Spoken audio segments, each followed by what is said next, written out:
Hi guys! Today we're here to select my May TBR, which we haven't done in a couple months, so I'm really excited. I've had a lot of good reads lately, so I hope we can keep that up. There are certain prompts that I hope get picked because this is the time. It's peak reading season. There's a lot I want to read right now, so I hope we get some good prompts so I can pick some good books. Now, the way I do TBR is I have a TBR wheel, but the TBR wheel has prompts on it, so we're kind of like doing a double pick. We're picking a prompt and we're picking a book because I like to have a little more control over what I pick, and I think it encourages me to look at what's on my bookshelves before I go look at what's out there digitally or buying new stuff. So yeah, we're gonna be spinning a wheel for a prompt, and then I will be picking a book based on that prompt. I think we're gonna start with 5 this month, 5 spins, and see if that's enough. I'll still be working a lot, so I won't have a lot of downtime to be reading, but I have been reading between like 5 and 7 every month, so we're gonna go with 5 to be on the safe side, because the last book I read for a month straight because I hated it. And that was one of the wheel picks last time. So hopefully we don't get another one of those because yikes, that was terrible. But it was kind of fun to knock something off my to-read list that I might not have otherwise gravitated towards. So without further ado, let's spin the wheel and find out what I'm reading in May.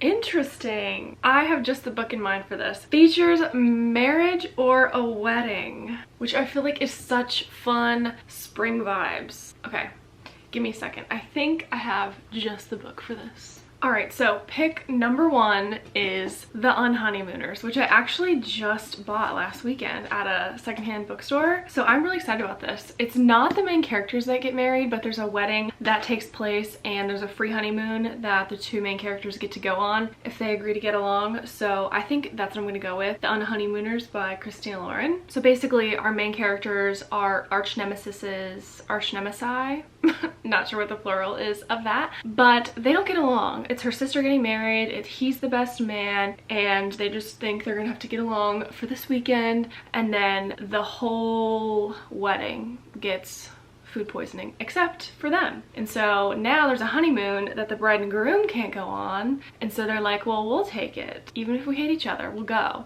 So they're going to Maui, Hawaii, which gorge. Okay, so I'm excited for this. I feel like this is gonna give all the spring and summer vibes. I've heard great things about Christina Lauren, haven't read one of her books before. I'm excited about this. All right, spin number 2. Number in the title. This might be tricky because I don't know that I have a lot on my list with a number in the title. So let's dive in and find one. I don't think I have any. Okay, I do not have any physical books with numbers in the title. So let's figure out what we're gonna read from Goodreads. Okay, there's actually more books on my TBR than I thought that had numbers in the title. I just don't have any physically. Okay, I'm gonna read 5 Survive by Holly Jackson. Obviously the number 5 is in the title. I feel like a lot of the options were romance, and I feel like in the spring and summer I lean that way anyway, so I thought it'd be good to reach for a thriller. So 5 Survive it is. I've only ever read A Girl's Guide to Murder by her, and I love that series, so I would love to be enthralled like that by a book again. And this seems interesting because it's about road tripping on spring break, perfect time of year. They're like RVing and someone like shoots out their tire and it's like on purpose. So that's spooky, and it seems like it's taking place in one night, which I kind of like when books are really fast paced like that, so I'm looking forward to this. All right, pick 3. A horror book. This should be interesting. I don't have a lot of those. I don't think I have any horror books. I'm honestly not that excited about this prompt because it's not really the time of year, you know, but we'll see. And I just picked a thriller.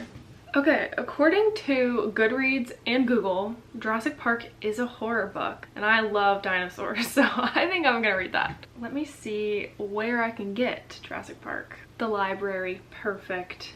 Okay, I'm gonna pick 2 prompts, and I'm gonna have to pick the books later because my dog will not be quiet.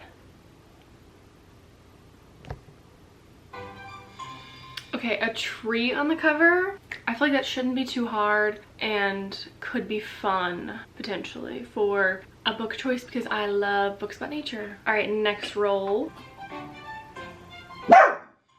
And food on the cover. Food on the cover I think is gonna be a little bit harder. I don't think I have a lot of books. I don't have any books with food on the cover here, I don't think. So I think this is gonna be a harder choice. All right, I took off because my dog, you know him. If you know him, you know. He's a menace to everyone at all times. So anyway, I wanted to finish up our picks for May. And also, when I picked Jurassic Park, I don't really think I explained anything. I mean, I think we all know what Jurassic Park is, right? But I have heard that it's more critical of like using genetic engineering. I don't know, I'm not a very science-brained person, but I've just heard there's a lot of good critiques in that book that the movies don't really capture. So I'm interested to read that, especially with the whole recent Dire Wolves thing. My next prompt was a book with a tree on the cover, which I was really excited to get that one because I love nature and I've really been feeling like out of touch with that part of myself lately. Like I love travel, but specifically travel like national parks and stuff like that. Like that is who I feel I am deep down in my soul. I just feel like I've been missing that part of myself and I feel like I've been aching for being in beautiful places, and unfortunately my life no longer allows for traveling like I used to. Hashtag grown life sucks. But anyway, I was excited to get that prompt because I've really been missing my more naturey side. I do have quite a few romances with trees on the cover. I'm actually reading Out of the Woods right now, but it's still April, so that doesn't count for that. But then I was thinking, instead of doing a romance with a tree on the cover, I think I want to do a nonfiction book with a tree on the cover just so I can really engage in that naturey side. So for this prompt, I'm going to pick Dear Bob and Sue season 2. I read season 1 a few years ago now and I really enjoyed it. It was so easy to read because it's like a personal account and they both have a really good sense of humor, but then you also get that like travel beauty side of things with the description of the places they're in. And it just, I feel like that's how I am when I travel. Like, yeah, I'm in these beautiful places, but I feel like you hold onto those really minute moments. And so I'm excited to pick up another one of their books again. I really enjoyed the first one and it's been several years since I've read that one, so I think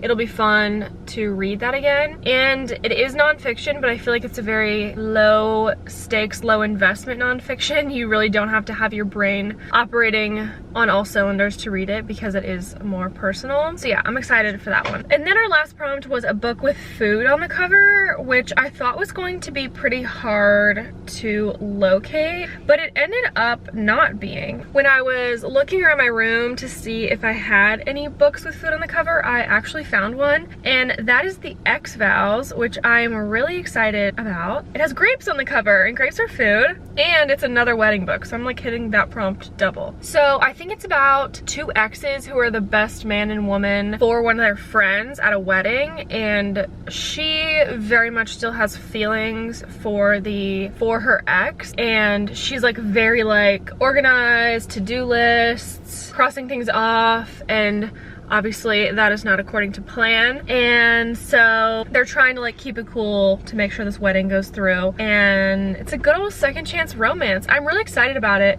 It kind of reminds me of Happy Place, where you're like, maybe not pretending to be in a relationship, but pretending things are okay for your friend. I don't know, that dynamic is just interesting to me, and it's like so messy.